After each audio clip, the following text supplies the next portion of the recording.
Malipayong gidawat sa 1,285 ka mga mag-uuma ang cash card nga adunay tag 5,000 pesos nga ayuda gikan sa Department of Agriculture pinaagi sa Municipal Agriculturist Office Trento, Agusan del Sur isip kabahin sa Rice Farmer Financial Assistance kagahapon Enero 25, 2024. Sa interview sa Radio Centro kang Trento Municipal Agriculturist Geneville Sase, gipasabot niini nga ang 1,285 ka mga mag-uuma sa Trento kadto lamang dunay yuta nga gitikad gikan sa tunga sa ektarya hangtod 2 ektaryas. Apan ang mga mag-uuma nga wala mo tanom niadtong tuig 2022 dili makadawat.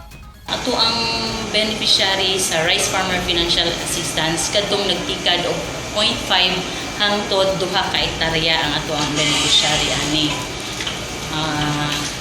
Kung ang atong mga farmer for 2022 wala sila nagtanong sa ilahang sa basakan o humay, upland, rain-fed o irrigated, dili sila masudlan. Kanilang cash card dilibot pasabot kaning 1,285 farmers tanan gyud di sila masudlan, no? Kay ang i-endorse nato sa association, i-endorse sa BAW ug sa MAW, so katurag gid sila ang masudlan nga mga cash card.